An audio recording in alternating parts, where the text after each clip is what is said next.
The flame-grilled Whopper from Burger King. The most food-filling burger. Is it, though? Is that? Yes. A slightly better version of you. I don't understand. Just like the new Whopper that's juicier and tastier than ever before. Same, but hits different. That's my line now. Oh, sorry. Whopper never tasted so good. Order now on the Burger King app.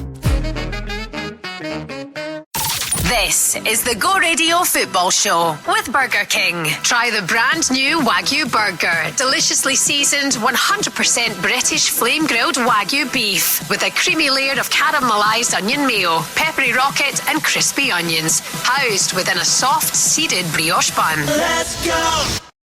Well, can you remember 24 hours in Scottish football like it? This time last night, Martin O'Neill was, just come off Talk Sport. And he said that, Rangers not really in a conversation for the title this season. I'm paraphrasing. And Hearts, they could win the title. He's now going to be in the dugout tomorrow night, leading Celtic against Falkirk. And then on Sunday, in the Old Firm, the Glasgow Derby Cup semi-final. Brendan Rodgers resigned last night. Did Celtic know it was coming? What do you think? That came out after 9 o'clock, and within half an hour, an unprecedented statement, I would think, from the major shareholder, 24.7, Dermot Desmond, who, it was an astonishing statement about Brendan Rodgers. He was thanked for his services, but my goodness, Andy, I heard you on this morning on Go Radio News when he said that the atmosphere was toxic. But first of all, what do you think, football-wise, about the fact that Brendan Rodgers, one of the most successful managers in the history of Celtic, has left the building?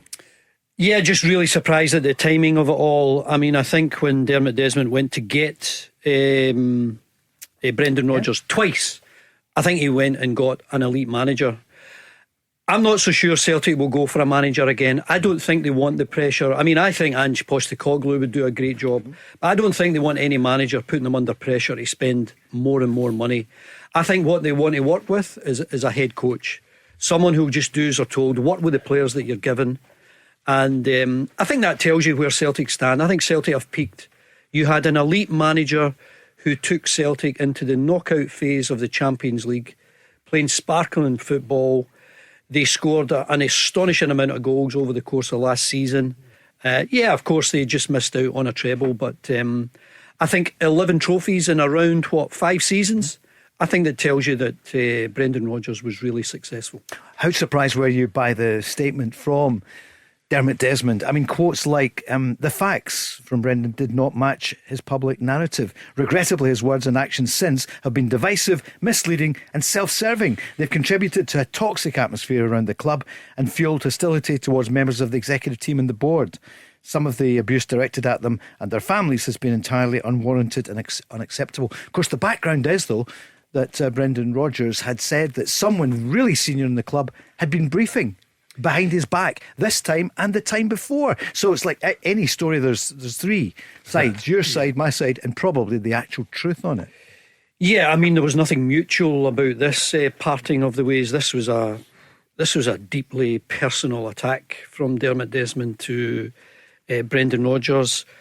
I hope Brendan comes out and has his say. I don't know if or when he will do that.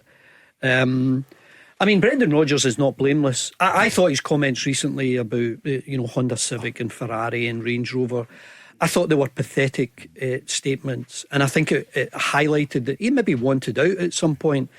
I think he's probably missed the best timing of it. If he's resigning last night, the time to resign was after the transfer window, when it didn't go his way, when he did not want to sell certain players, and they were sold. And he lost his authority. And the fans were right behind him then, weren't they, at that point? But of course, in the weeks since then, there have been some.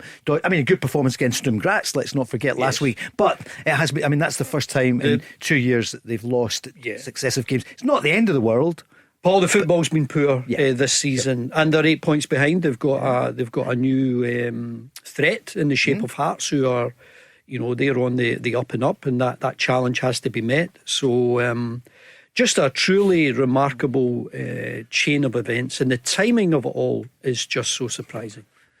Craig, what do you make of it as someone who played against a Martin O'Neill team many times, the battles in what were the great old days when there was multi-million-pound players on both sides? You were one of them. Yeah, and listen, Martin O'Neill done a great job at Celtic. Certainly had a different type of players to what's currently at Celtic. So the way that Martin's team's back in those years that you mentioned, it's not the same Celtic, and they will not play the same way. Was I surprised by the situation, Paul? Probably not. What surprised me was the statement that come out from Celtic, and Andy touches on a really good point. Normally around about these things, when a manager resigns, it's normally in conjunction with the football club. Therefore, you'll hear the word mutual termination. There's nothing mutual about this, in my opinion. This is a real strong statement, and that's obviously the club's side. There is definitely another side, which is Brendan's side. When that comes out, I don't know. I don't know Brendan, but I imagine there is another side to it. He has been hugely successful. His comments recently have been a little bit erratic. Yeah, it's fair to say as well. But nobody's bigger than any football club, whether it be Celtic, Man United, Rangers. Maybe Dermot Desmond is bigger than the club. He can do what he wants, and I think if that statement that Dermot Desmond made, I think if it's entirely true, why would you not take action? Why are you waiting until now? Because all of that stuff that Brendan Rodgers highlighted about a senior executive briefing against him to a journalist. And then Brendan Rodgers coming out talking about how it all went wrong. We didn't get this, we didn't get that. Why was no action taken then if everything that Dermot said last night in his statement is entirely true? I'm sure, Paul, I think if Brendan was to speak, you'd probably get the truth somewhere in the middle, and there's interpretation open to a good number of the points that Dermot Desmond made. Well, Martin O'Neill, we're going to go on the lines in a second or two. Ross, we're coming to you in 60 seconds. Martin O'Neill sat down in front of the cameras not that long ago this afternoon.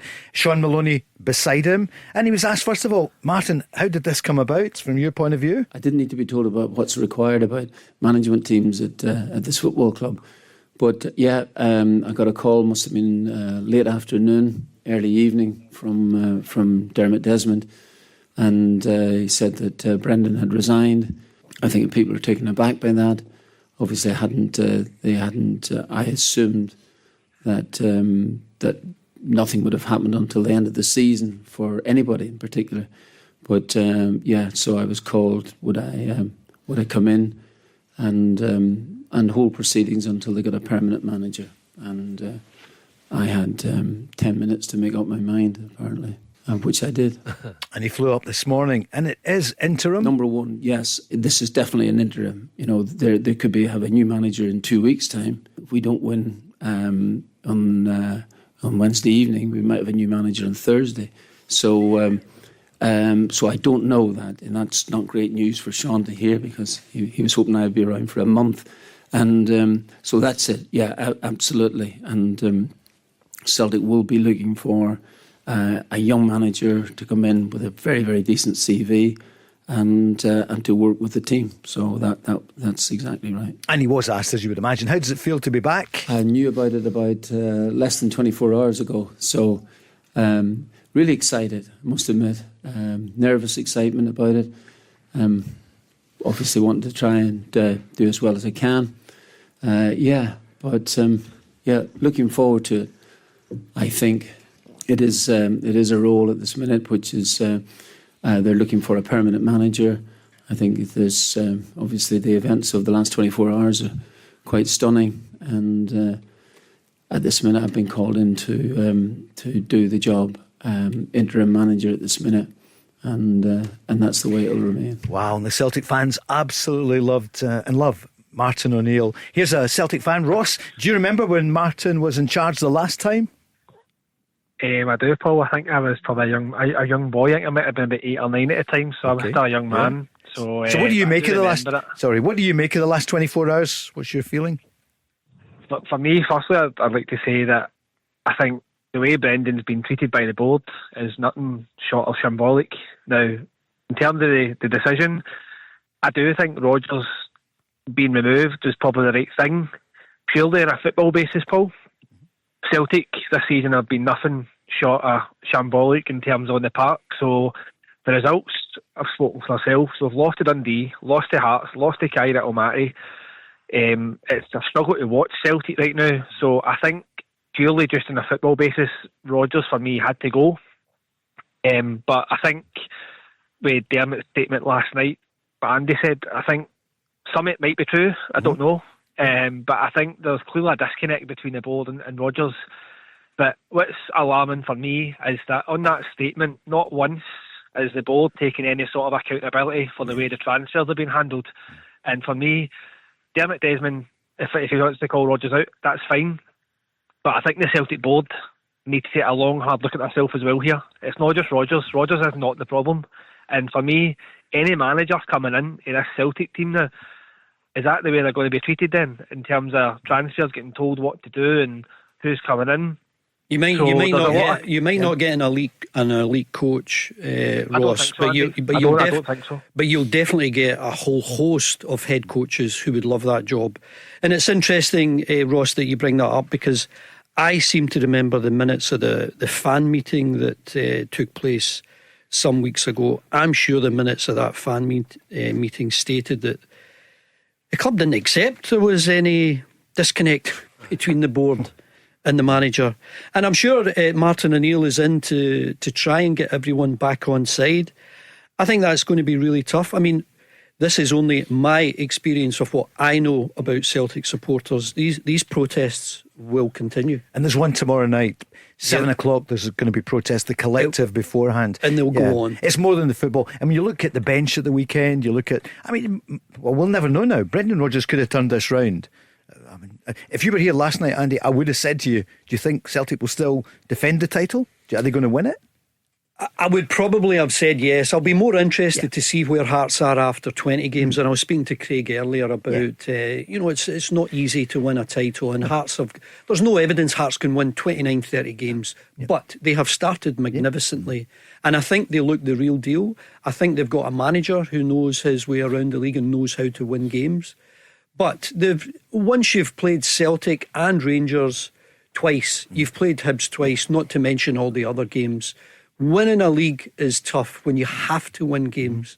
And I think what Hearts are doing, I think it's a great story for Scottish football. It is. We had Aberdeen this time last year. And I'm not saying, I don't know. Craig, what do you feel? Who do you think is going to win the league? Well, listen, there's going to be a lot of people that are going to tell you that Hearts can't win it. I'm not going to be one of those people. Okay. I've just got a gut feeling that this is another crazy year that we've seen back when Leicester won the league, and I think there was a couple of other things. It's strange in football at the time. We laughed and joked about the Swedish team with a population of 1,500 won the league. You just about got it right, 1458 or something. It was close. Yeah. Listen, I have that feeling, the turmoil at Celtic currently, and just a thing that Ross, Brendan's removed himself from this situation. Yeah. Celtic didn't remove him. So for me, it's like eventually Brendan's been proactive, and it seems like the statement from Celtic is very reactive. Yeah. Martin O'Neill's obviously he's come in. He, as a favour, I'm assuming for the football club that he loves so dearly, and he had some great times at the football club. A great person as well. But, his interview is saying it's very, very short term. Some Irish connection, isn't it, Ross, at your club? You look at it. So it's the Irishman, Brendan Rodgers, who says, I'm offski. And then the major shareholder, or the biggest shareholder, decides to send out that statement, blistering statement last night. And then it's Martin O'Neill, another Irishman. Is it going to be Kieran McKenna, maybe, that would come in as the next manager? Ross, have you got a view? For me, don't get me wrong, right? I think going back down the same route as bringing old managers back, I think for me, Ange is the one that everyone's looking at the minute. But I think even if we said to Ange Postecoglou to come in until the end of the season, that gives us a safe pair of hands until the end of the season. I think that would be a sensible approach. I don't know if Andy would agree here, but do you not think, Andy, maybe it's time to have a look at Scott Brown? I don't know if Brown would be an option. He is a young manager. So, Listen, I don't know about you're seeing people like Shaun Maloney who are in the building. I don't think Shaun is going to be leaving there anytime soon. Whoever comes in, Shaun Maloney will be part of the new setup. So if it was to be Scott Brown or anyone else who has got a connection with Celtic, I think what they're looking for will be a head coach, and there'll be absolutely no criticism of this Celtic board. I think it. I mean, what happened last night makes a mockery of what we heard earlier this season. I think it was from Michael Nicholson when he said, "We do everything in a world-class manner." No, you don't. That was classless last night. That was a personal attack from the biggest shareholder to a manager who, I think, whatever you think of him, and I think there were problems with Brendan Rodgers this season. Whatever you think of him, he's been a hugely successful Celtic manager, and no one has taken them as far in Europe as Brendan Rodgers did last season. And I don't think there's any likelihood that you're going to do that again anytime soon. Shaun Maloney, I mentioned, was there, and he spoke, and he was asked, do you fancy this job as manager of Celtic? No, not nowhere near anything short term or long term at the moment. It's no. I came back here in a role really with the board and then Brendan. So at this present time, no. It's I'm going to try my best to support Martin and the players. But I'm very similar to Martin. This will be interim, and then I'll go back to my role. Because the Celtic fans would not be having that. No harm to Shaun Maloney, who was a really good striker, but he doesn't have the body of work to be the manager or head coach at Celtic. How is he going to get the team scoring again? Because there's been uncharacteristically shy in front of goals. This was Martin O'Neill a short time ago. Yeah, well, they have, really, and it's it's the number of chances you create during the course of a game is the most important thing, because you're not going to stick everything away. And that is it. We have to try and create. We can. And I mean, for instance, there was a moment in the game that Celtic could have gone 2-1 in front against Hearts. Good chance. A goalkeeper makes a great save in the game. So I think overall, from what I see, and Shaun may totally disagree with me, it's creating more chances for us. How we do that there is entirely up to us.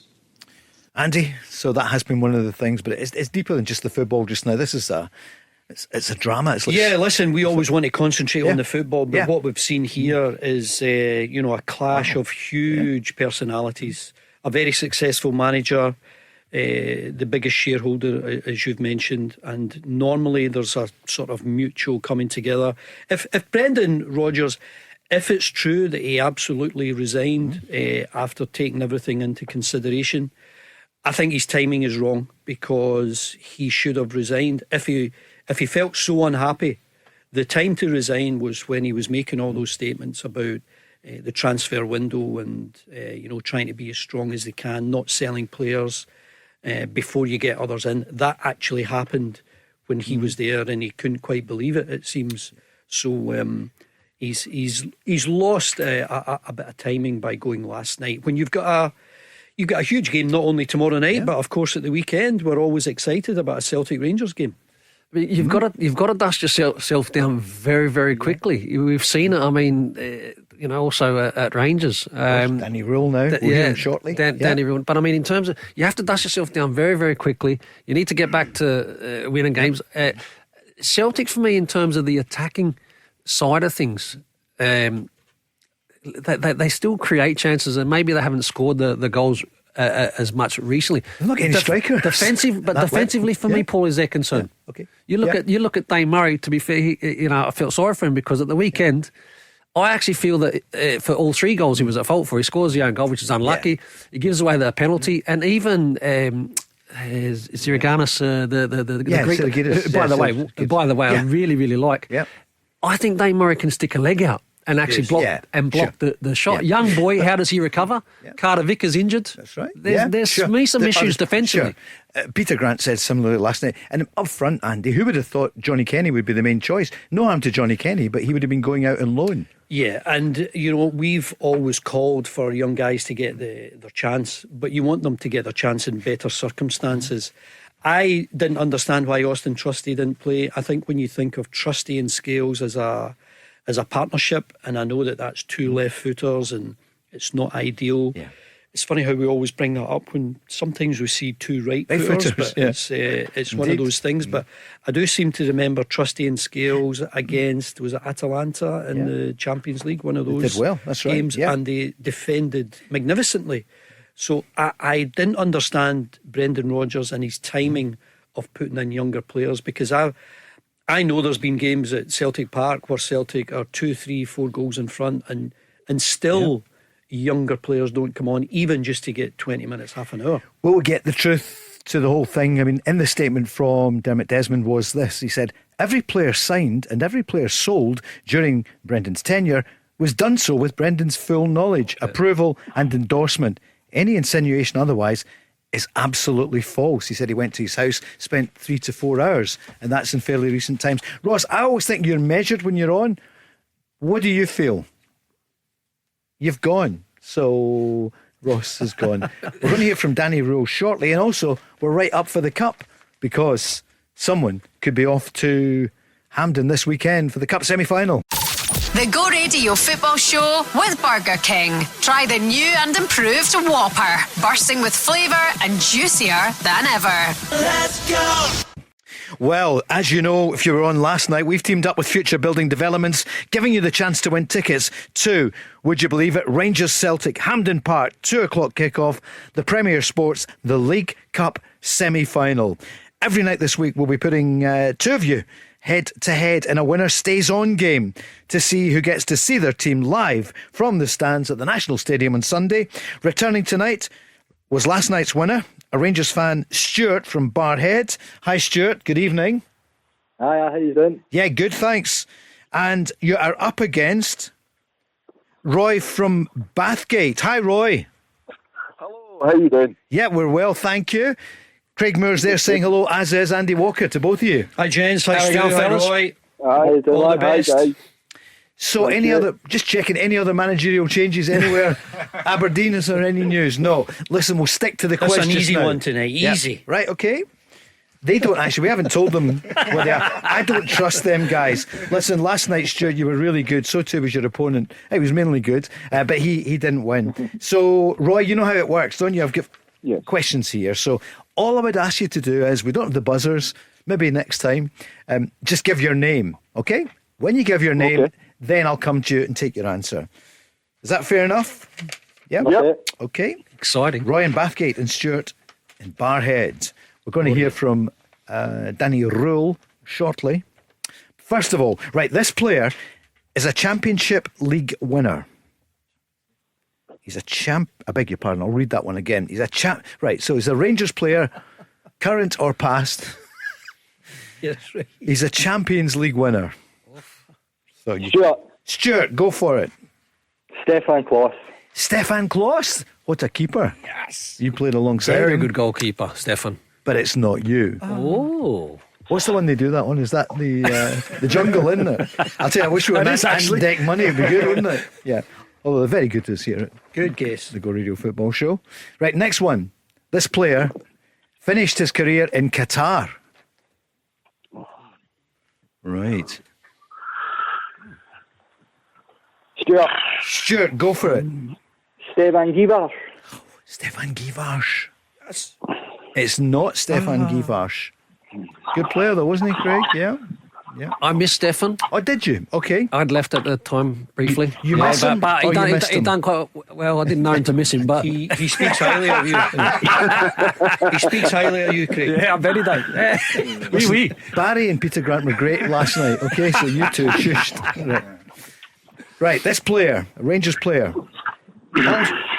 also played in El Clasico and described it as a family day out compared to the Old Firm. So he played in El Clasico. Roy. Oh, so who was that? Is that Roy? Roy. Roy, go for it. Reno Gattuso. Reno Gattuso, of course, who married a Glasgow girl. He did. Yeah, He did indeed. of course. Yes. Great restaurateurs. It's not. James is laughing. It's true, but it's not him. I'm sorry, it's not him. We'll keep going. Right, this player. Yeah, Stuart, do you want a guess? I was going to say Ronald De Boer. Ronald de Boer. He was your colleague, of course, your teammate. What a player. What a player. What a player. Stuart, the winner is Ronald de Boer. Yeah, my next... Yes, you've won. Well done, Stuart. Stuart, you've done it again. Yeah, 2 nights running. Well done. Lucky guess. Yeah. Roy, you weren't far away, were you? That's I'll tell you what the next clue was, right? So, yeah, it's 67 caps. I gave that. He joined the club from Barcelona, so that probably was a big one, wasn't it? How good was Ronald de Boer to play alongside? I know his brother Frank was here for a wee while as well. Yeah, I made my Champions League debut against him when he was at Ajax. Did you? Right, Yeah. and he was incredible. Then I had the playing with him at Rangers. But by the way, when he was at Rangers, he had one knee because he'd had bad knee injuries. Really? But what an incredible player! Yeah. Like the Dutch are, he had a little bit of confidence. Let's say A lot of confidence, didn't he? he had a lot of confidence, but he could back it up. Really liked Ronald. Andy, you just missed playing against him, did you? I think so, Did you play? maybe once, Huh? but I had an exceptional Dutch talent in Pierre van Hooydonk. What a player as well. Went on Yeah. to win the UEFA Cup. UEFA Cup, with Feyenoord. scored a million free kicks in that campaign as well. Scored a lot of goals. Roy, what are you making about things? First of all, any thoughts, Celtic? Are you surprised at what's happened overnight? Very surprised. Well, saying that, I was kind of wishing they would stay, to be honest. He was doing a good job for me. Yeah. We would have found but- you'd have found out on Sunday, wouldn't you? But we'll never know. Oh, I know. Yeah. We'll never know. Yeah. We'll never know. But I think it'll be 50-50 on Sunday. You can never say who's got to win these games. Yeah. And what are you thinking? I know it's early days. We're going to hear from your new head coach. It's all head coaches these days, isn't it? But Danny Rule, what do you feel so far? Well, I think with that one, the most recent one, hopefully we do well against Hibs and then it goes in a wee roll. Sorry. Good. Indeed. Good Yeah. one. I hope he does it. See, when you think about it, what a job for somebody, isn't it? I know the massive game. So you've got Hibs away, right? What a game. Yep. Celtic at Hampden. And then you've got AS Roma. I mean, it's brilliant, isn't it? I know. Yeah. I saw Hibs Yeah. at the weekend. I was up at Right. Pittodrie, and that wasn't a 2-1 game. You know how sometimes you feel as though you've won 4 or 5-0. There's been that much of a gap. Yeah. That would have been a better reflection. The battered Aberdeen. Yeah. They did not play Martin Boyer or Eliune from the start. He brought him on with half an hour to go, and they destroyed Aberdeen in that last half hour. And Hayes Campbell up top. scored, didn't Hayes he? I mean, it was 3-1, wasn't it? And then they chalked it off right at the end. Well, listen, Roy, you've been a great contestant. Thanks so much for coming on. Thank you. And come on at times. You never know. We'll do this again, maybe, or come on with some points. Cheers, Roy. Thank you. Right, thank you very much. All the best. Cheers, Thanks, guys. Cheers, guys. Bye-bye. Cheers, gents. Stuart and Barhead, 2 in a row. Oof. That was a lucky guess, that one. It's a while since you said that. I said something less last night and Barry's given it as if, but it's a good line, isn't it? 2 in a row for Rangers. I mean, that maybe that's an omen for you. Yeah. Yeah, well, you never know. Are you still I don't need to answer 9 questions. I'm going out with 5, but 9 in a row might be a bit much for me. Exactly. Well, we see those days. Not if Hearts have, or the Hertz, as Andy likes to call them, have their way. Can they go all the way? Well, listen, Stuart, you come back on tomorrow night, yeah? Yeah, I'm up for that. That'd be great. Probably the 6:20 slot tomorrow. But and what did you think of it? Brendan Rodgers last night saying, "I've had enough. I'm off ski." Yeah, it was a shock. Wasn't expect that. I thought he would have last week to be beat him on Sunday before he left. But there we go. I love an optimist. Hey, you never. Hey, as long as the game's better than that game on the 31st of August, have you ever seen a worse Old Firm game? That was horrific. We shouldn't talk about that then. Let's not. You're right. Erase that one. Yeah, for sure. All right. Stuart, thanks a million. Thanks for joining us. That was good fun tonight with our friends at Future Building Developments. And if you want to take him on tomorrow night, then just go to, I'll find it here. Yep, register now for it at thisisgo.co.uk. Thanks, Stuart. Thanks a lot. Bye. Cheers. Thanks to be on tomorrow night again. And it could be you up against him. That was a good one, wasn't it? Yeah, we got to, he's Dutch. He won league titles in Netherlands, Scotland and Spain. And his brother's name is Frank. Remember that short period, Andy, when they were both here? The De Boer brothers. Yeah. I was short as well, wasn't it? It was, yeah. I was thinking in an earlier clue, Van Bronckhorst. Was he a Champions League winner? Did he win it with Barca? I don't know whether Good he won question. it at Barcelona after, possibly, I yes. think he did. We think he did. But we know the rule. Never ask a question we don't know the answer to, Andy. true. You should know Throw that. it out Yeah. there. I'm going to say yes. Are you going to resign? Will you resign? Yes, but will you be vicious in your statement? Absolutely, I'll leave yeah. it. In your statement. Give us the keys for the car. I mean, yeah, anyway. We're going to take more calls. 0808 17 17 700. We promised some Danny Rule after the Rangers win 3-1 at the weekend against Kilmarnock. Seems a while ago, but it was only just over 48 hours ago. A lot has happened. This was Danny Rule.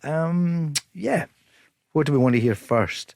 About the Hibs game? No, we've heard loads about the Hibs game. He was asked about Brendan Rodgers. No, we'll come to that in a minute or two. Yeah, relief in his players after getting that first league home win. I must say, today in the morning we sat here and I looked to the faces of my players and I see there's a big belief now. I think they feel it on the pitch. I have the feeling they believe at the moment also what we are doing. The last days, of course, it was after a big defeat. Then we got a good reaction. I think this is also important for players and for us to see after a setback you can come back. If you want, the small setback during the game was the 1-1, and we come through, and then we won, fully deserved the game. Yeah, what a difference that could make for them, and what a game it's going to be tomorrow night. The full card, looking forward to it. We've got Hibs against Rangers. We've got Celtic up against Falkirk with Martin O'Neill in the dugout for Celtic. It's back in the time machine. You see so many things on social media. Did you see that? What was that? On social media, Back to the Future. And they had it was first thing this morning. It was out, with Martin O'Neill and Shaun Maloney. That was a great movie, wasn't it? It's also interesting that the board members, when Yeah. Martin took over in 2000, many changes. they're still there now. Still there. 25 years And they'll later. say it's been 13 out of 14, the most successful club. No one is Right. disputing that. Tommy is on the line, a Celtic fan. Hi, Tommy. Good evening. Hi, gentlemen. How you doing?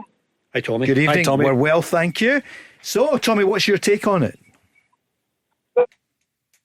Oh, the line's just gone at that moment, which is not so good. Do you think it'll come back? Yes. Tommy had 'Cause plenty to meantime- say. Yeah. Let's go to Kevin on the line. Tommy, we'll try and get back to you. Hi, Kevin. Hiya. Kevin, what do you feel about this change overnight? Obviously, when I get the messages through, the screenshots with Sky Sports and stuff, I couldn't believe. I thought it was a joke. But see, when you break everything down, I don't blame him. I was already here a couple of weeks ago. Actually said we were talking about Brendan Rodgers, and I said I wouldn't be surprised if he did. But listen, if you look at the statement for Dermot Desmond, which was absolute disgrace, by the way, just when you think the statements can't get any worse. I think they must be playing worse statement top trumps at Celtic Park. Why? What specifically, Kevin? And for those that maybe haven't seen it, why? Because it's almost defamatory. You can't come out and mention what was it? The part about board members, the treatment of board members and the treatment towards their families is unacceptable, and Brendan Rodgers has contributed towards that. Yeah. That's unacceptable. You can't be saying that. That's totally unprofessional, unfounded, and you can't prove it. And you're saying stuff like that in public.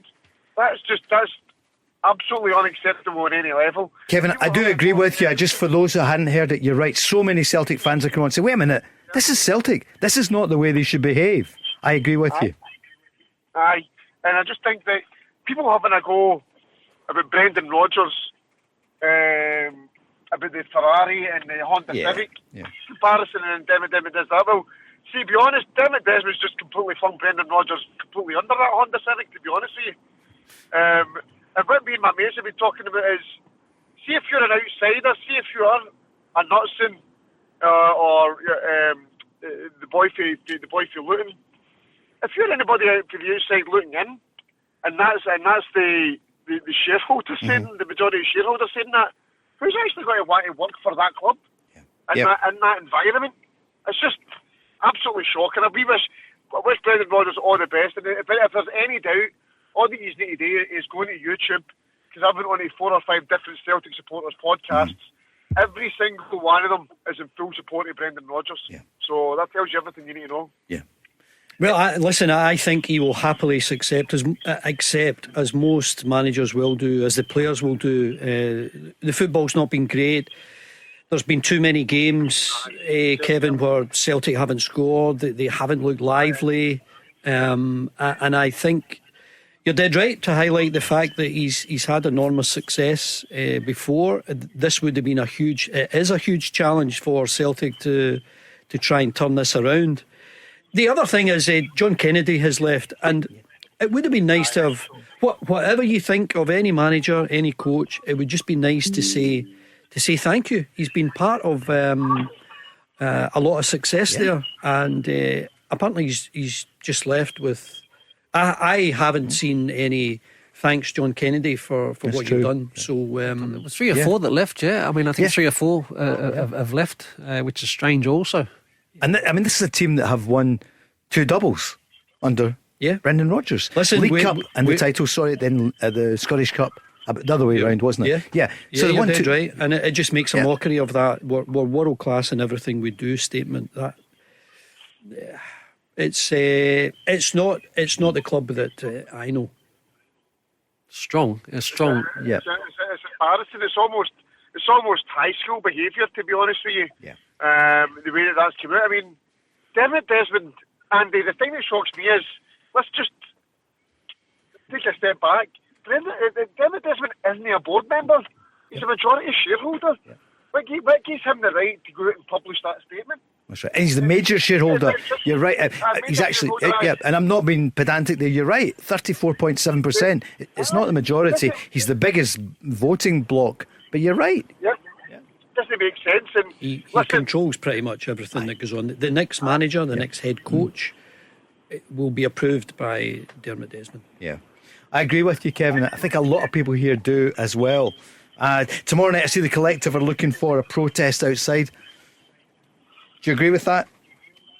No, I'm getting sick of all these protests, to be honest with you. Yeah. This is the club's rotten for the inside out. It's just we're laughing. We're the richest club in Scotland by a country mile, the most successful club in Scotland, and you would think that we've not won a trophy for 10 years the way things are going. But listen, I agree with Andy. The football was bland. I think a change was needed. I think it's going to be refreshing to have Maloney in the short term for the next couple of weeks, whatever it is, until somebody new comes in.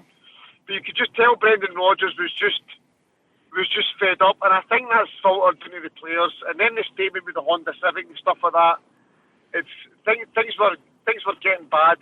So I think it came probably, as much as a shock as it is, it kind of came at the right time. But listen, I wish the guy all the very best. And if I was Dermot Desmond, I think the guy that'd be pulling out all the stops for him, putting my money where my mouth is to try and get the boy for Bodo Glimt, which is going to be extremely hard. Because I heard through the grapevine this morning that part of his wages includes a percentage of transfers out of Bodo Glimt. So every player gets so gets a percentage of it, so he must have a fortune. I think what you'll hear now from Martin O'Neill is I think he'll change his tune about. I think he said very recently that Hearts can win the league. Yesterday and he also said, listen, Rangers are nowhere near it. So I think now he'll be a bit more measured now that he's gone up against these teams. Yeah, he said it to Jim on TalkSport just yesterday. Thanks so much, Kevin, for your call. We'll try and get Tommy back in a moment or two.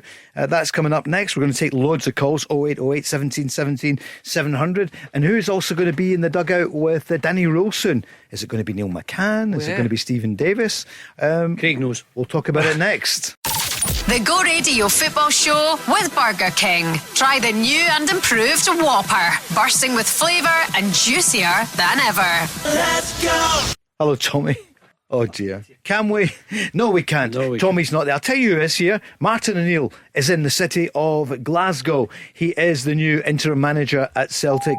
He was asked, how are you feeling about it all? Genuinely a nervous excitement about it, but I was always a bit nervous about matches anyway, and so excited by it. Obviously want to try and win the game, which is the most important thing.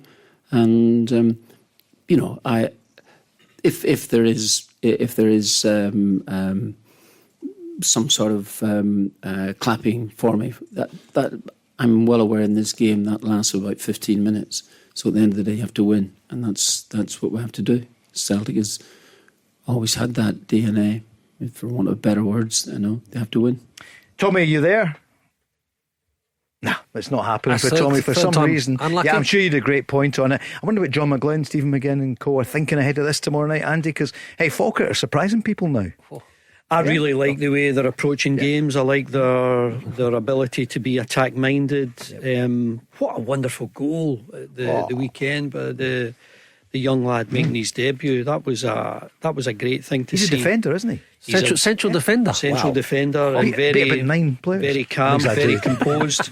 I think they've had good performances at Celtic in recent seasons. They've scored goals there. They've not managed to win any cup ties or get any points, but the form they're in at the moment, I mean, they're sitting quite comfortably with 12 points. They're in mid-table in the Scottish Premiership, and they're a threat to everyone and anyone. Craig, what do you think about Falkirk and coming to Celtic tomorrow night? If you were a Falkirk player, would you think, well, there's a chance here, the club's in turmoil? Or again, I look at just recently the Sturm Graz the second half. There's still a team there that can be really ruthless, right? Coming in against a team that's just had a new manager and all that sort of stuff. Falkirk have done really, really well, right, in terms of adapting to the Premier League this season. But this is a big, big test.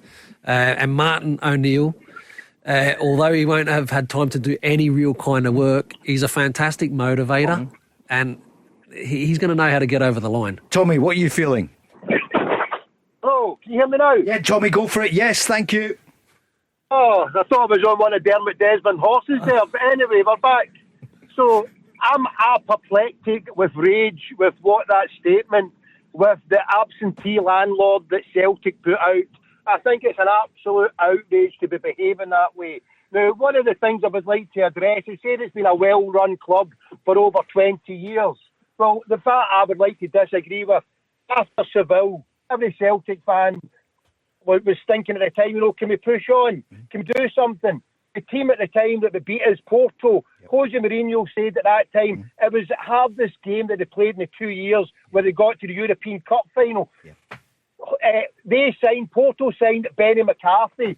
Celtic signed the equivalent of Benny Hill on a loan, which was Michael Gray, God love him. But that wasn't doing anything to the team to help it. The next year we lose our best striker almost ever, and we replaced him by Mo Kamara. You'd be better with a Kodak camera instead of Mo Kamara, because it was taking still pictures instead of shooting a goal. And then you fast forward that a couple of years later, instead of paying the $3.5 million for Stephen Fletcher to replace a moribund attack in Jan Verregaard of Hesselink and Scott McDonald, who weren't able to score at the time, instead of ponying up the cash, they didn't pay the money for Stephen Fletcher, who was a Scottish internationalist. And what happens? They surrender the title to an almost bankrupt Rangers, who invested about 10 million players, Kevin Thompson, a few others. Celtic didn't invest again, lost the league.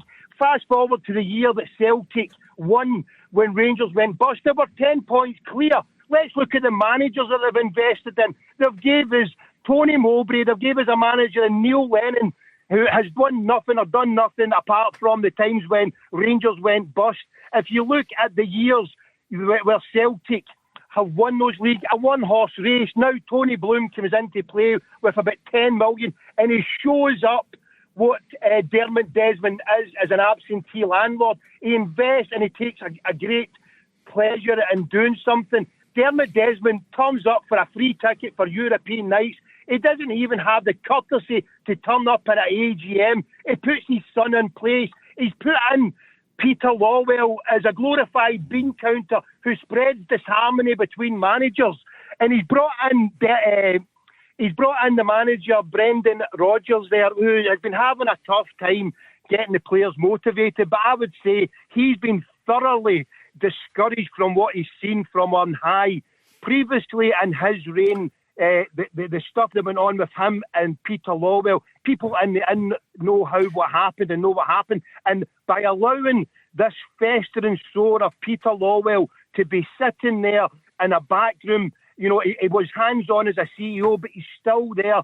And the way Celtic is run is an absolute joke. So to dismiss Dermot Desmond's comments of saying it's a well-run club, as I've outlined, he pays more money to his horses. He spends more time on the golf course. He's an absentee landlord. Celtic, I've not been there for 12 years. I'm just finishing off, lads, if you let me.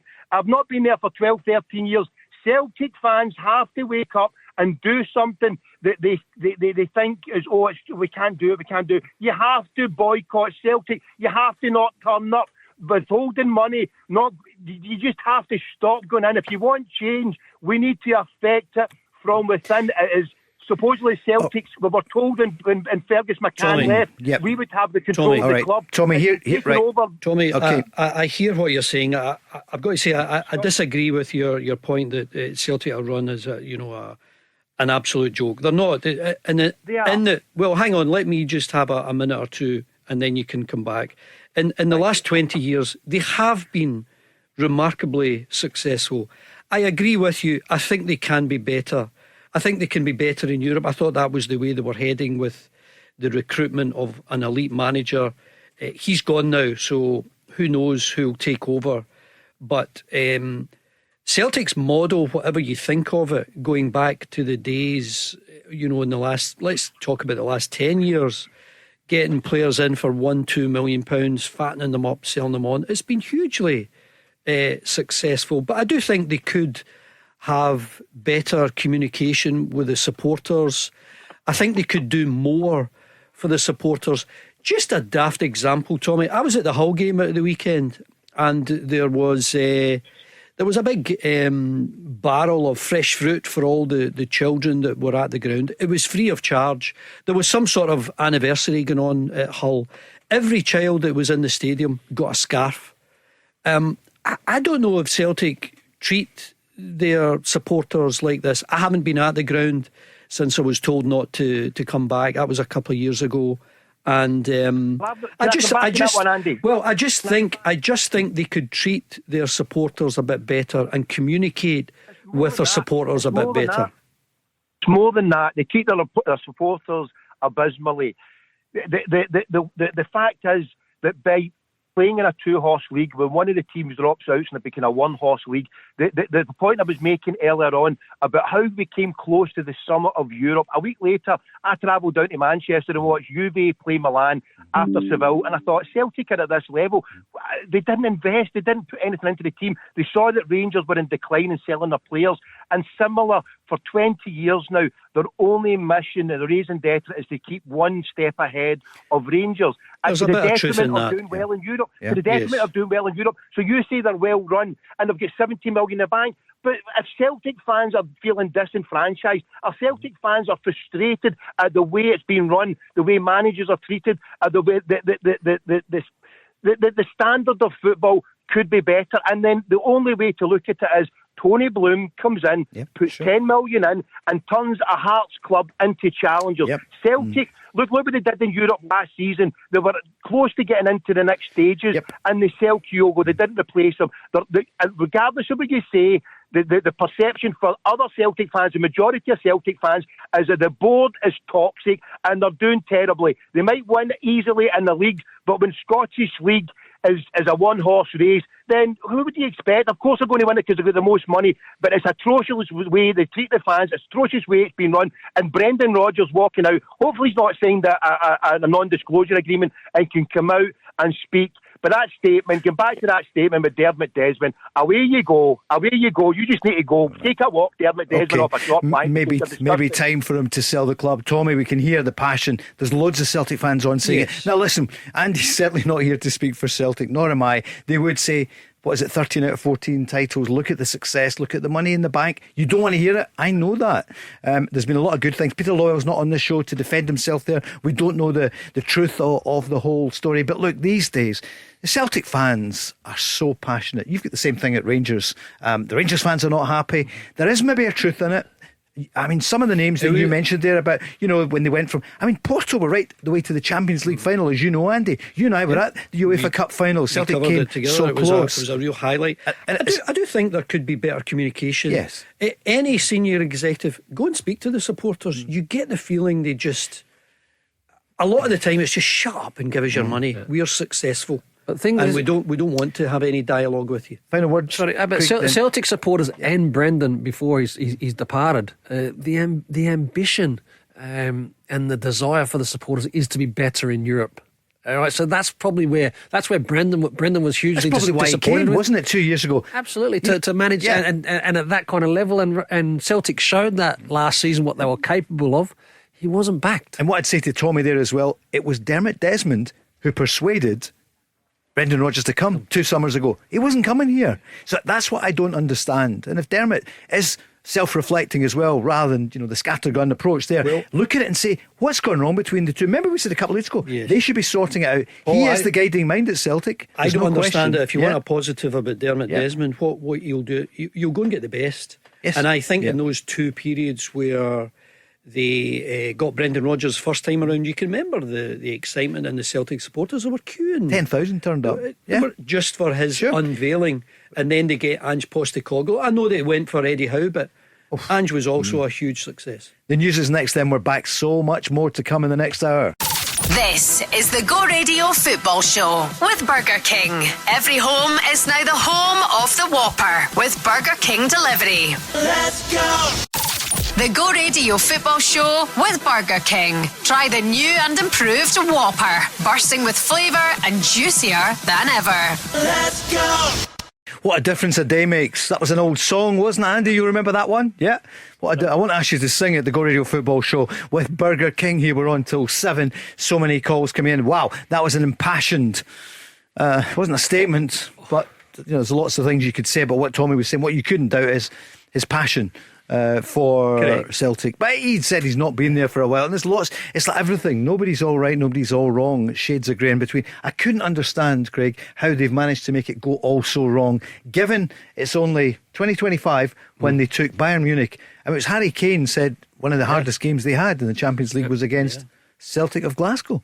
But I think, Paul, the biggest issue that you have is when you have a supporter base that is disgruntled and not happy, it flows onto the football field.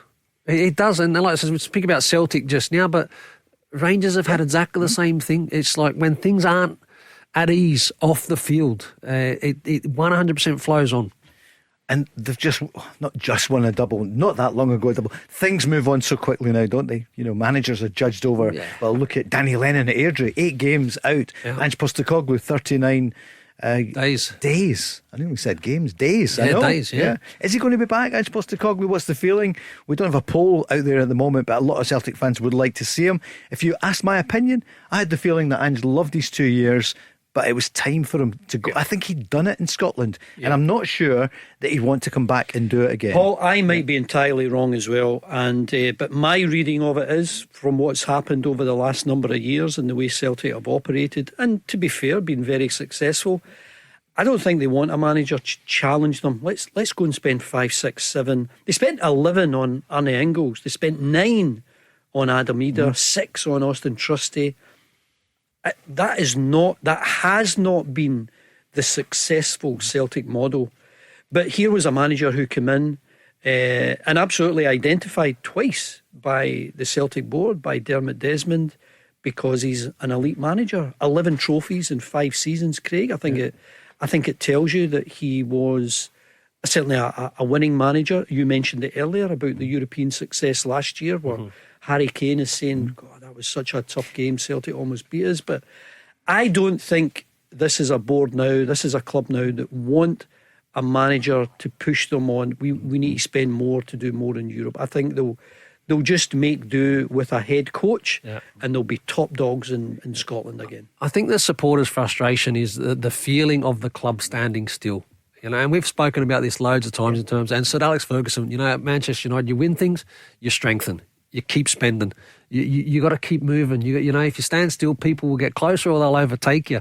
And I think that's a frustration for the Celtic supporters, and is that real kind of backing and investment to go and do what they talk about in terms of achievement and going further in Europe. No one is advocating reckless spending. Yeah. And I agree. And in Scotland, you can't do that. That's crazy. Yep. Yeah, but they could get more. I mean, I do think the transfer window, the summer transfer window, was a shambles. Yep. You can't let Adam Ida out the door and you've got no replacement when you haven't even replaced Kyogo. But if you were Brendan Rodgers, and I'd love it to be on here when he comes out and speaks, you'd have to say, well, Dermot Desmond said every player signed and every player sold during your tenure was with the full knowledge, approval and endorsement of the manager. Well, I think these things about his statement and what Brendan Rodgers has said, they're absolutely open to interpretation, and that's where you'll get a bit of disagreement. Because they kind of they kind of contradict themselves in terms of, we've heard Brendan come out how many times talking about kind of not really getting the players that he wanted and the timing and all that sort of stuff being an issue. And last season it was about earlier on project players and all that sort of stuff, really as if he didn't have that final say. So I'm sure there's going to be more that comes out in the washing. Yeah, he seemed to get more control after that period. Don't need any more project players in his first year. Nah, correct. I mean, he was fizzing 11 trophies out of 13 available during his time actually at Celtic domestic. 11 out of 13 domestic. It's unprecedented. Yeah, I don't understand why this is all, and it is toxic, the whole thing. Well, when you're using words like divisive, misleading, self-serving, I mean, you can. That's Dermot Desmond towards Brendan Rodgers. So he's trying to paint him in a bad light, and he's trying to get fans on his side. It's all very unedifying. I mean, obviously Simon Jordan has that phrase, which is Brendan Rodgers, and he always praises him, but he says, but remember, he's in the Brendan Rodgers business. Yeah. But I mean, he's been the manager of Liverpool, took them within just that one slip probably. I know the irony of this, Craig. If you write the book and all, it was one of the greatest players ever. Steven Gerrard. Was it against Chelsea? Couldn't make it up. Yeah, couldn't make it up. Jim White, so I spoke to him late last night. Reason being, I'm allowed to, because Jim had Martin and Neil on during the day, so I was like, wow, what's the story? So he spoke to Jim this morning, exclusive on Talk Sport. I'm still trying to get a job there, but I don't think it's going to happen, Andy. I'm joking. So Jim said to him, right, so you were with us during the day, you did make the comment about Rangers probably not being in the picture for the title, something like that, and it could be Hearts as well. Little did he know at that point. So Jim said to him, when did you find out? I got a call late afternoon, early evening yesterday from Celtic, from Dermot Desmond, and Dermot asking me would I step in because Brendan had resigned from the football club. It's shocked me as well too, but just to step into the breach and just do it on a short-term basis until a permanent manager is appointed. He won 3 titles in his 5 years.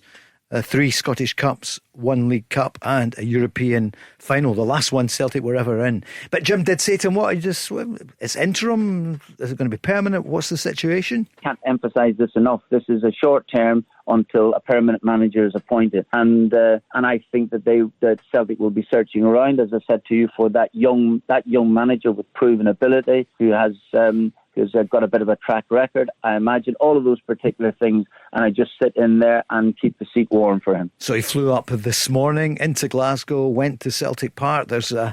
Sky is good news for them. They've been on non-stop last night and this morning as well. In here this morning, the breakfast show we were on, everyone was talking about Andy, I heard you. Yeah. So one of the things he was asked about today in front of the media back at Celtic was, what's the dynamic going to be in this interim period with Shaun Maloney? Well, if this had been, let's say, 20 odd years ago, I would have been definitely dishing out all the instructions. But since this young man has been a manager since, I'm a wee bit, I'd have to be careful of what I say to him. And I think that he might be actually giving me instructions. But it's nice to see him. He keeps me young, I must admit. And and it's nice because I took him to Aston Villa when I went to Aston Villa, and then he claimed he was homesick and came back to Celtic again. I've never really forgiven him for that. So, and this is the first time that other than your time when you were working at Belgium, first time we've really met up. So, I've got a lot to say to him now when this finishes. And it won't be positive. quite a shift, isn't it? You know, ahead of the game tomorrow, because it's serious business. I mean, Martin handles himself really well. I think we all know that. But is he excited about it? How's he feeling? Genuinely a nervous excitement about it. You know, but I was always a bit nervous about matches anyway, and so excited by it. Obviously, want to try and win the game, which is the most important thing. And you know, if there is some sort of clapping for me, that I'm well aware in this game that lasts about 15 minutes. So at the end of the day, you have to win, and that's what we have to do. Celtic has always had that DNA, for want of better words. You know, they have to win. I think, Paul, it's such an interesting contrast. I mean, I can't imagine for a minute, Craig, that Martin O'Neill will use any words, any descriptive words like, you know, how we play XG. against a low XG, how we play against a low block, what to do with a high press.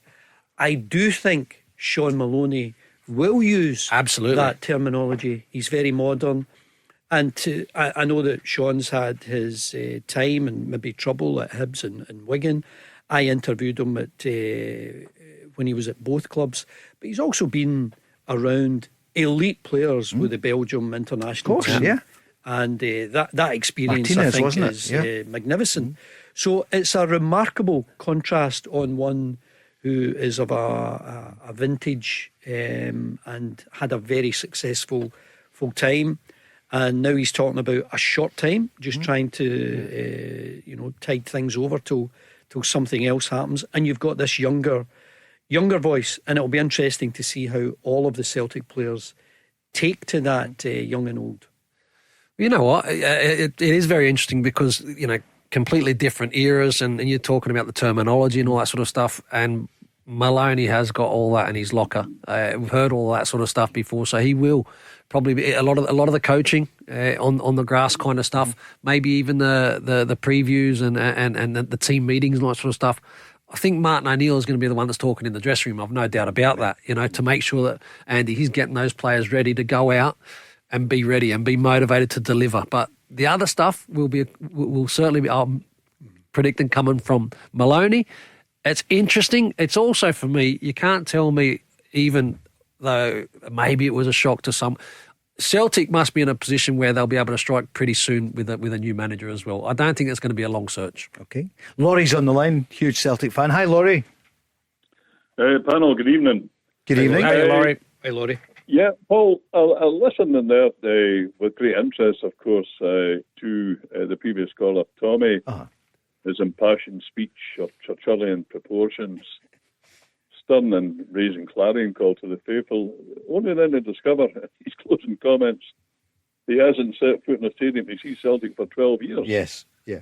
I couldn't quite figure that one out for a guy who spoke as passionately as he did. However, you know, that's up to Tommy. It was interesting listening to him. Yeah, I take your point on that. It did somewhat take the thing, steam out of it. But look, he's entitled to, and he made his point well. Absolutely, for sure, Paul. I'm not saying otherwise. I know.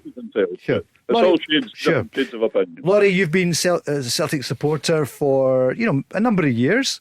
What do you think about this just now? What can we add to the conversation? Because you've always got a really unique insight. I'll tell you my thoughts about the whole subject, Paul. First, and I'll preface my comments by saying that I read Dermot Desmond's speech last night, excoriating Brendan Rodgers.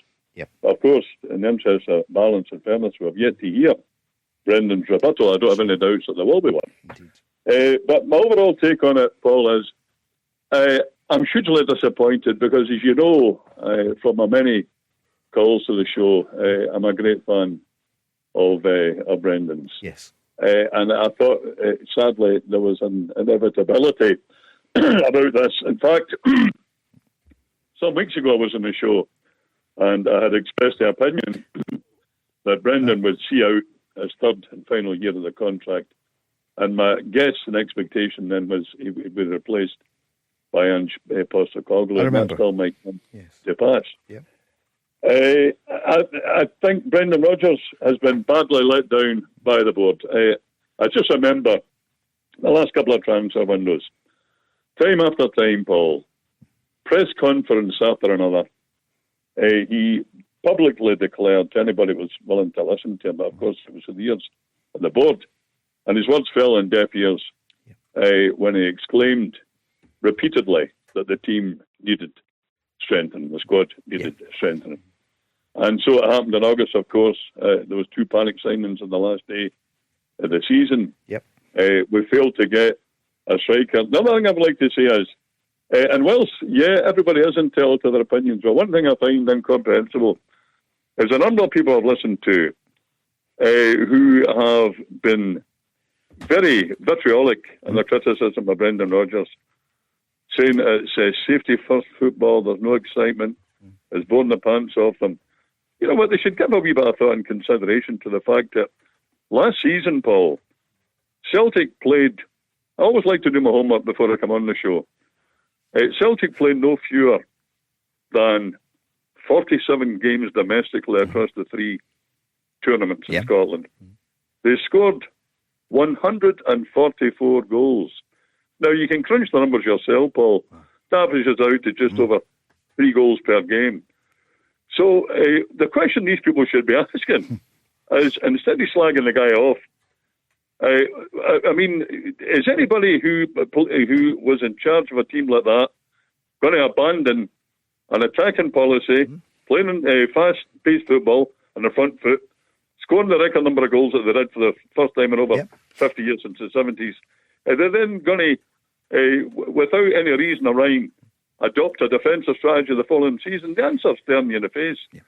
The guys who left, Kyogo, Cooney and Ida, their goal involvements, their assist involvements, those players when they departed were not replaced by players of a similar calibre. You owe that to your own common sense. Absolutely. You understand that. Laurie, we've totally got it. Laurie, just a quick one. Do you think they'll appoint an elite manager again? No, I don't, Andy. I'll tell you what I think. This is just purely my personal opinion, and I've nothing personal against the guy. I have a suspicion that Martin O'Neill, and incidentally, let me just say, Martin O'Neill, what a safe pair of hands he is until whoever comes in. One of my favourite managers of all time, an iconic figure in the club's history. But I can't help but feel that he's bringing in Shaun Maloney through the back door. I think that Shaun Maloney will... He's already there though, Laurie. He's already there though. But I think he means as the head coach or whatever. Andy? Surely not. I can't see it, no. Someone else will come in. But I mean, I think when you look at... Let's talk about some of the names. I mean, Yamada comes to mind, Ross Doohan. I think Negrin's been a success. He was he 1.5, maybe a bit more than that, something like that. Top scorer for Kieran Celtic. Tierney, I think everyone is hoping will just get his fitness. But Inamura, Osmond, Simpson Pusey. Yang was going to be leaving for Birmingham City. There are so many questions that when you listen to Brendan Rodgers talk about names and people going in, not being replaced, and then you get the complete opposite from Dermot Desmond's statement. Obviously, someone is telling the truth, or maybe someone is not telling every truth. But it's... I think what Laurie says is right. Until we hear from Brendan Rodgers, then we can't really, make a judgment. Right. So just 48 hours ago, he said, look, there's 29 games to go. And that was the chat last night. Look, are Celtic going to come back? Probably yes. This is what he said just after the defeat to Hearts. My determination is pretty much there. I've never worked harder in all my time here. So the motivation is there to try and flip the levels that we're at, and so it's absolutely fine. It's still so early. I think that's the key point in it all. Hearts have made a fantastic start, got the points on the board, but there's so much football to play, and we just got to hang in there at this moment, find those performances, find the results, and hopefully our levels will improve as the season goes on. That didn't sound to me like a man who thought he was about to jack it in the next day. And my information is that he was working as normal yesterday. Well, he's resigned. I mean, that is what the statement from what happened, Celtic do you think, said. during the So day? What I happened? do not understand what has kick-started from what he said there about I've never worked harder and determined to bring it back, and he's dead right to highlight the fact you've not even had one complete round of games yet. You've had 9 games, and of course Hearts deserve great credit for winning 8, drawing 1, and Celtic are 8 behind. These are all facts, but what happened during the day that we just haven't got it all yet. I need to resign here. It's like a murder mystery, thankfully without a murder. I mean, what happened in the 24 hours between that? Now, maybe he was. The mystery, I don't think, he was working away on some things yesterday. Don't know, Greg, it would be. Something dramatically has changed, clearly. You're saying, that he's as business yesterday. Well, it seemed to be. It seems to be. Yeah. I mean, the times, that Martin gets a call in the evening, late afternoon, evening. So something has happened that hasn't come out from the other side Well, if you yet. read Keith clearly. Jackson today, he said, it came as a bombshell late last night, not least because only an hour or so before the news broke that Brendan was leaving, he was still going about his business as if nothing at all had changed. He was still exchanging text messages and giving absolutely no indication he was writing a letter of resignation at the same time. Yeah. Look at it.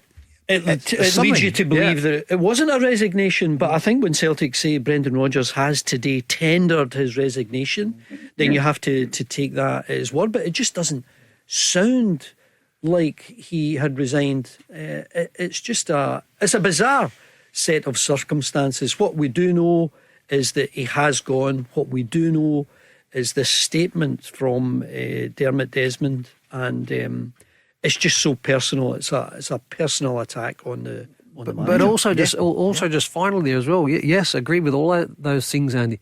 It wasn't just Brendan that's gone. There's 4 that have gone as well. So again, it's like that's for me is also very strange. If there was an issue, have they all resigned? I mean, I don't know, but if there was an issue between Dermot Desmond and Brendan Rodgers, okay, that kind of happens, unfortunately. But for 4 people to be moving on.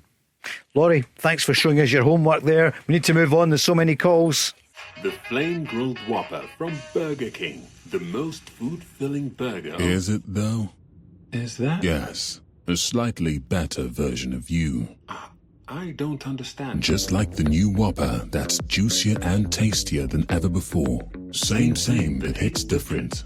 That's my line now. Oh, sorry. Whopper never tasted so good. Order now on the Burger King app.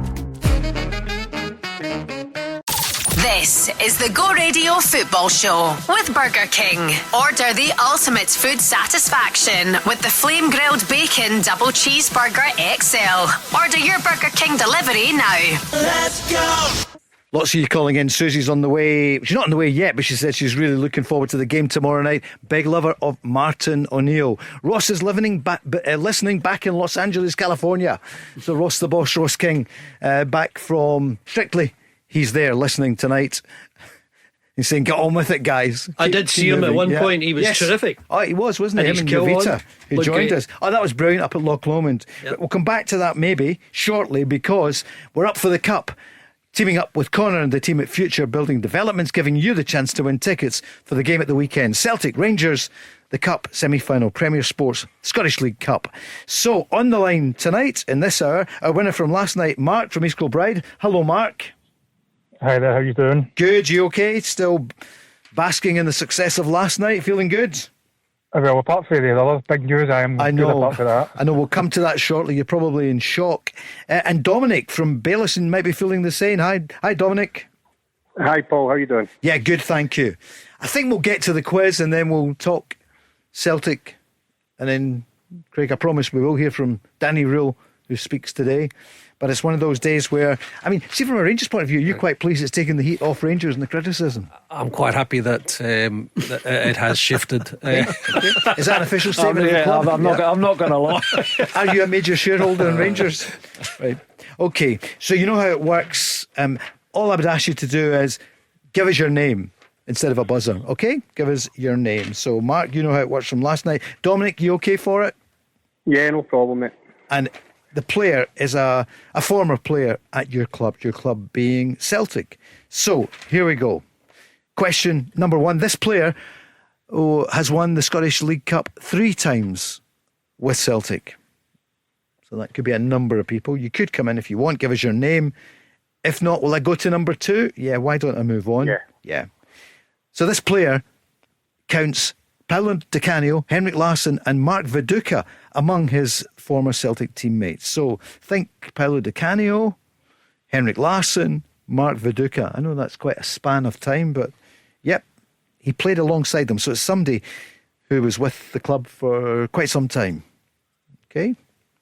Question number 3. Mark, yeah, go for it. Jackie McNamara. Jackie McNamara. Yes. Yeah. Andy? Good lad, Jack. I played with Jackie. I know. What a player. Eh? Yeah, so that's it then. Brother Donny, of course, and the Panto and all the rest. Ross will be chuckling at that point, seriously. And his dad, Jackie McNamara, a Hibs lovely guy. Spoke legend. to Jackie Senior a good number of times. Lovely man. But it's not Mark. Yeah, not bad. It's not him. Right, the player. He played over 200 games for another Scottish club. Right, so he played for quite some time at Celtic, and he had over 200 games for another Scottish club. From the Di Canio time of Henrik Larsson, Mark Viduka, 3 times winner of the Scottish League Cup. Dominic. Alan Stubbs, no? Alan Stubbs. A teammate of mine at Bolton. Yeah, Everton favourite as well, wasn't he? Big Everton. That's right, fan, the Reebok as it was that then. was his team, Everton. It's the Reebok, Rossi. Yeah. It's not. It's a good shout, though. Yeah. Executive producer James is in here. It's good to see him. Yeah. Is it? Steady. Right, next question. Listen, 2 tickets at stake here. Although last night when Mark went, said, what, I've got to do it again. Yep, 4 nights running if you win. Next one. Right, this is a key one. That's his home address. Right, here we go. It'll be yours if you don't watch it. Right, here we go. He played in England and was a teammate of the Scotland manager Steve Clarke. Mark, go for it. Tom Boyd. You reckon Tom Boyd, former Motherwell? Played with him at Motherwell, Chelsea. played with him at Celtic, Yeah. played with him at Scotland. Mark, you're right. It is Tom Boyd. Yeah. Top man. I was going to say he played predominantly at left back. He's now an ambassador for the club. He retired at the club. James put in the thing about the World Cup own goal, which actually he joined. I think that's cool. Did he joined us. Did he manage that the other as week. well? Yeah. How many World Cups have you played in, James? Yeah, I know. Yeah. And a former club captain. Dominic, sorry, it's not going to be for you. Yeah, no problem. That's it. I was actually about to say Tom Boyd as well. Then you flung me with the Stevie Clarke association. Of course, but at Chelsea. Early doors. That short time at Chelsea. And Tom Boyd, it was an unusual. He went to Chelsea, but not for that long, and he wanted to come back. Not for that long. I think it was a swap with Tony Cascarino. Yeah. So Someone Shabana see at the weekend. It worked out well for Celtic. I think. Indeed. Dominic, what do you make of events of the last 24 hours? We didn't expect it, to be fair. I got a text in the group chat with my friends about back at 10 last night, and I wasn't sure if it was real or not. So, and obviously I seen it on Sky Sports. I was quite shocked. Didn't expect that at all. What do you think about Martin O'Neill back? I think I know what everyone thinks about Martin O'Neill, but what do you feel?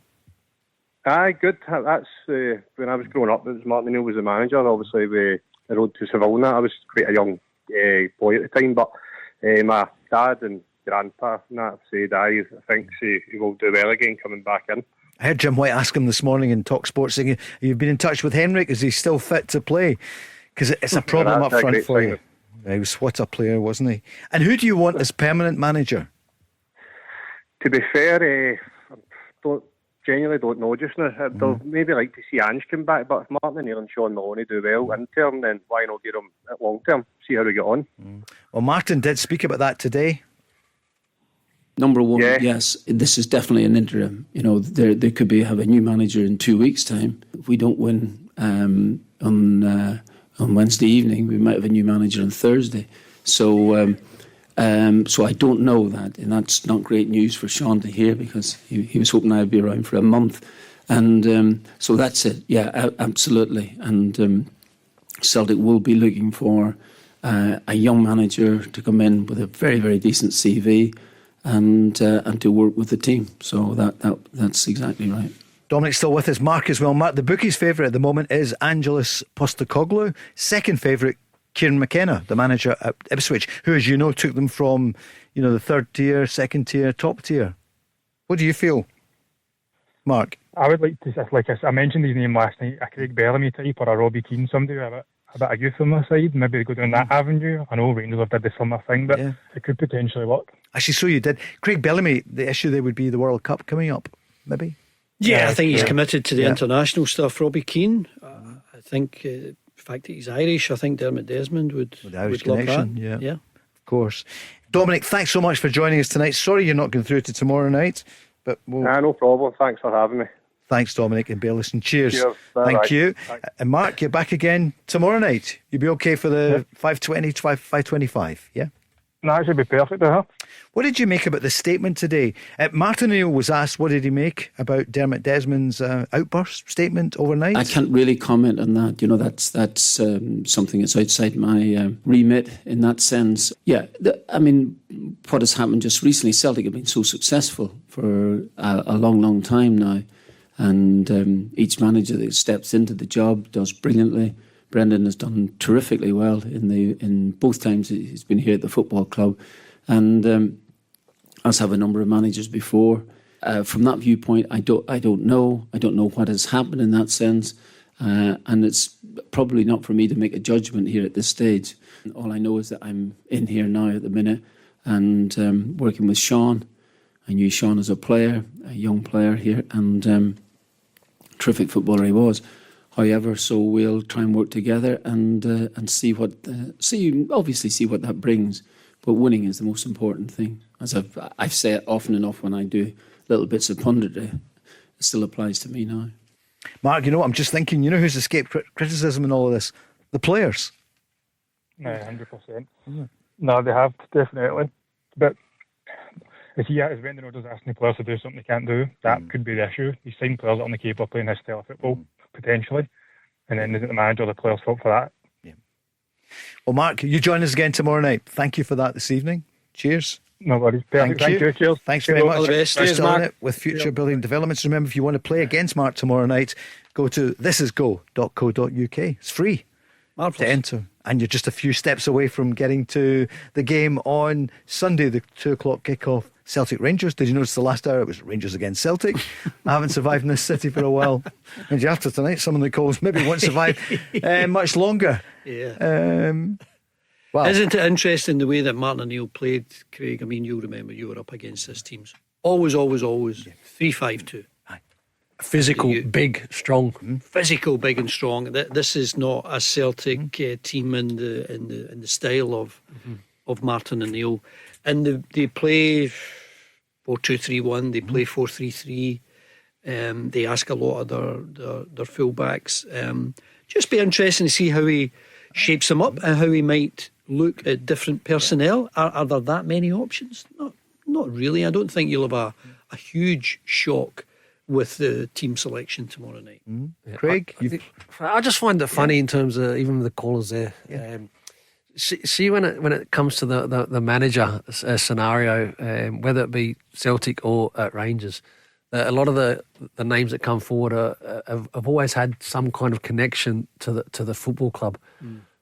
Like for me, I understand why also. That's very, very important to have an understanding of what you're coming into, and it's great if the right person has also been through the club because, like I said, it's great knowledge. But for me, it's about getting the best person. And sometimes that's outside, but a lot of the flow is always, and yes. Even just there, the couple of shouts there, to be fair, Craig Bellamy, not a bad shout. Yeah. Obviously played at the club. Robbie Keane, great, not a bad shout. I played at the club and all that sort of stuff. You don't really hear too much about managers normally outside of that. Mm-hmm. Well, there's Russell Martin. He had I wouldn't say an affection. He had a tie to the club. He played for the club very briefly. Danny Rule hasn't, and there seems to be a bit of chat that it's either Stephen Davis or Neil McCann that has got an association with the club. Yeah. You look at Celtic chasing Eddie Howe for as long as he did. It didn't happen. And then he brought in Ange Postecoglou. That was a fresh one. No successful one of Celtic. Successful one. Very successful. The football he played was outstanding. And since then, I mean, Brendan Rodgers was just I think he was just a supporter, you know. So even Paul, finally, so even on now, like say for example, I know Ange is now the red hot favourite and all those kind of things.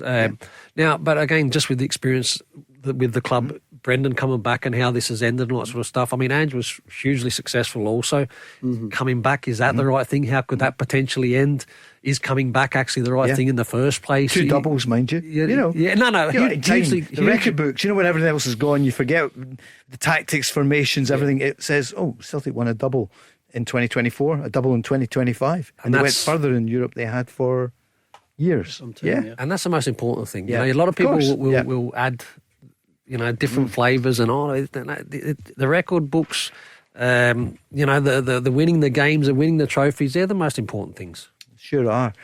We will hear from Danny Rule next. But Shaun Maloney this afternoon was asked, what's he been doing with the players? I was just thinking about the players there who've, what's been happening with them today? Yeah, so if you take away the sort of previous 2 weeks, obviously, I was in a very different role. I think just today, as best as I could, and the other staff, after speaking with Martin, it was just really try and bring them stability, a little bit of normality in terms of preparations for the game. And yeah, look, it's really difficult. The club have lost some brilliant people. That happens at football, but you know what? Really quickly, you have to turn that around, or try and turn that around, and try and get ready to prepare the team to win a match versus a good side. Yeah, so it's it's sort of, you have to separate both sides. A really difficult moment, and then you have to. Unfortunately, you have to move on pretty quickly. He was asked about any thoughts on Brendan Rodgers. That's next. This is the Go Radio Football Show with Burger King.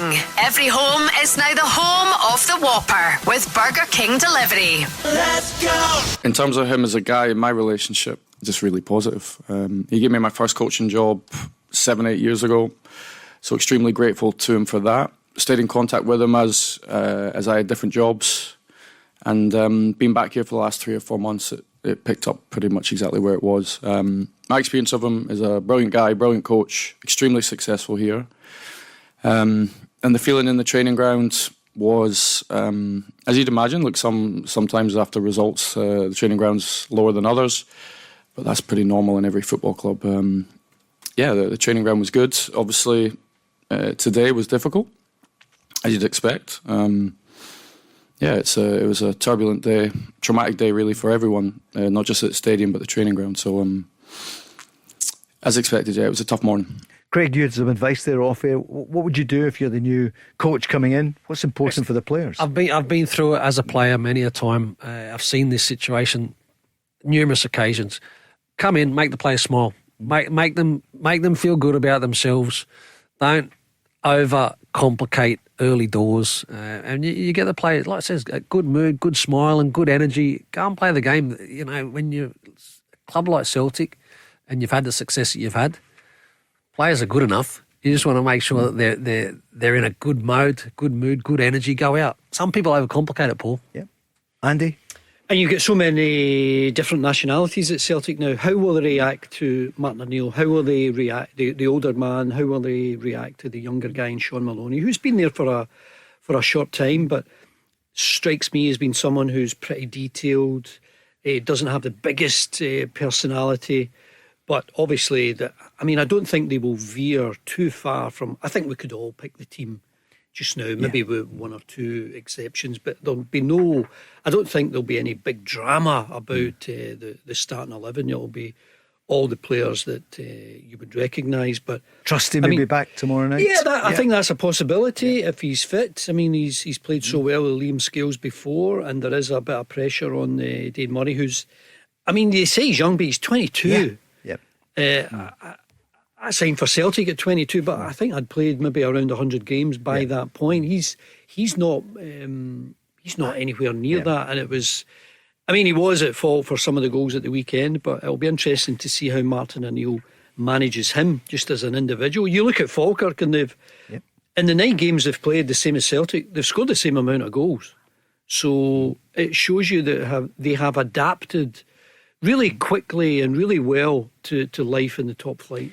Craig, one of the other headlines this morning, but front pages and back pages, was about Brendan Rodgers, closely followed by the statement from Dermot Desmond. But Rangers heroes Stephen Davis and Neil McCann lined up for a role with Danny Rule. This is what Danny Rule said about it when he was questioned this lunchtime. Yeah, we are still looking. We have a short list now. I think this is important, and I'm also very clear what is the profile, what should be. For me, it's important that maybe a next assistant coach help me as well also in the content. It's not just that we have a name. I think that should be the combination. This is very important to understand the league.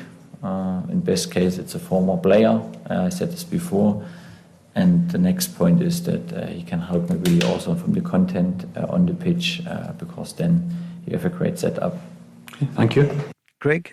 It's very clear that he is looking for somebody that has gone through the football club, but most importantly has that understanding and knowledge of the league. You know, certain games you're going to, knowing the players, these kind of challenges that maybe he's not up to speed on. Listen, Neil McCann... he's obviously got huge experience. He would be the one I think that is probably favoured the most, probably by supporters, not necessarily from Coon, from Rule. Yeah, sure. But then you look at like Steve Davis. Steve Davis doesn't have a huge amount of experience, in my opinion. Yeah. He's still learning his way, and also you've got a manager that doesn't have a huge amount of experience. Yeah. So, listen, very interesting to see what's going to play out. You've got Morris Ross out there. I know that Lee Wallace has also been a name that's mentioned. You had Billy Dodds that was in there also, who's another one that's got huge knowledge of the game. I don't know what the shortlist looks like. I mean, Neil and Billy's name doesn't seem to be in this, but you know they didn't do a lot wrong under Barry, nor did Barry. But we know when that ship has sailed. They certainly had their highs, but I mean they had the lows as well. They had some awful displays at home where they couldn't win games against what you would describe as just mid-table Scottish Premiership teams, and that was a problem for a long time. This is a new group of players, and they got the win at the weekend, which I think Rangers needed. They're now, you know, they're only 5 points behind Celtic. I know that they're 13 behind Hearts, so that is the.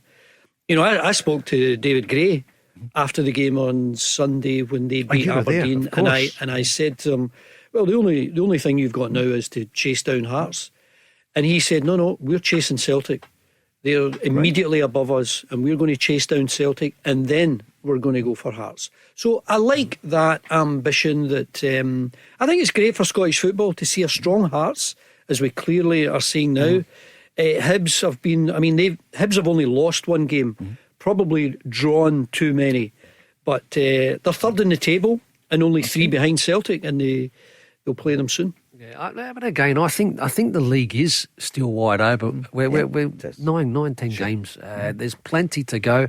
You get on a good run, anything is possible. You know, but it is great to see Hearts out there at the moment. And again, you get a lot of Rangers. But what are you saying, Craig? No, I think it's great because I think it's great for Scottish football. Where do you live? I know, I get that as well. But I mean, what station are you on? You're talking up Hibs as well. Yeah. Shall we phone Radio 4th? Well, do they do football? You too.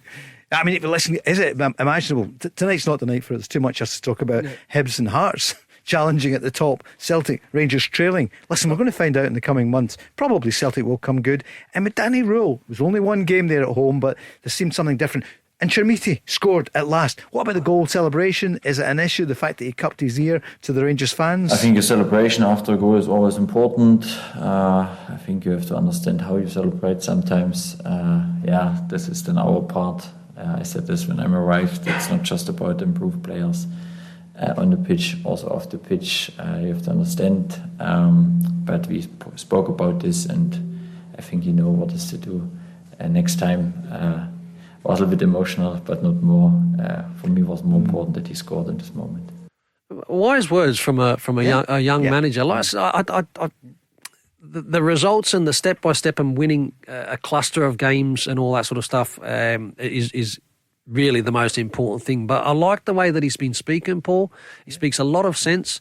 Even after the Brand match, you know, a heavy defeat, he goes over to the supporters. He looks as if he's quite switched on emotionally. He understands what the connection needs to be with Russell Martin wasn't like that. That's right. Absolutely complete opposite. He was asked today, I think, about Martin O'Neill's throwaway comment about Rangers. This was on TalkSport yesterday morning. Are Rangers in the conversation for the league title? Something like that. So Danny Rowe was asked about it, and I think he handles this well. What did he say about Brendan Rodgers? I beg your pardon. He also does talk about Brendan Rodgers. Yeah, but again, he spoke. Yeah.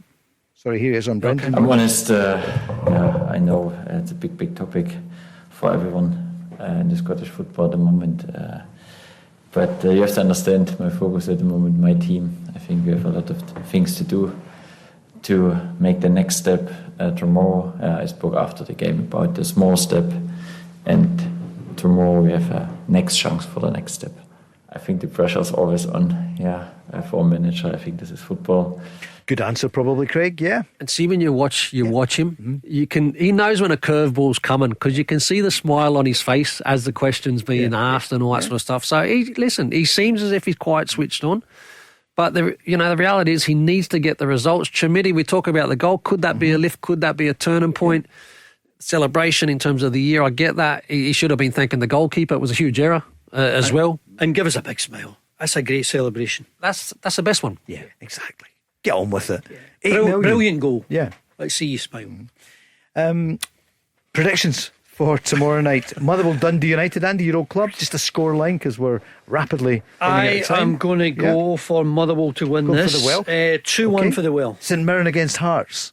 Hearts to win. 2-0. Yeah, they don't have a good record against Saints, but okay. Killie against Aberdeen.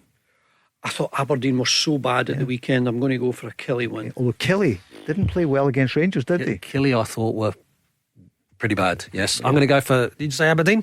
Yep. Andy went Aberdeen. I'm Aberdeen. No, I went for Killie. Okay, so there you go. We've got one. We've gone against each other there. I like that. I went to Aberdeen at the weekend, but they were rotten. I'm going for Killie tomorrow night. I need to do my homework. My apologies. Right. Celtic Falkirk. Andy. I think Celtic will get some sort of boost from Shaun Maloney, Martin O'Neill. I think they will get 3 points at home. 2-0 Celtic. I think Celtic will win. Yes. It'll be close enough. 2-0. Yeah, I'm happy with that, Andy. Well, I'm not happy with it, but that will be indeed. The score. And what about Rangers at Easter Road? It would have been, it's kind of match of the night, isn't it? Huge. What do you reckon? It's a real test. Andy, you said you watched him. Hibs got great pace up top. That's a concern for me. Okay. But I want to see Rangers be able to get 2 wins in a row to then have something to build on. So I will go Rangers 2-1. 2-1. Andy. I liked Hibs. I liked the way they played. I liked Kieran Bowie up front. He didn't score, but I thought he led the line really well. He was well supported by McGrath. Mulligan was in there. Scoreline. Good subs. Yeah. I think 2-1 Hibs. 2-1 for Hibs.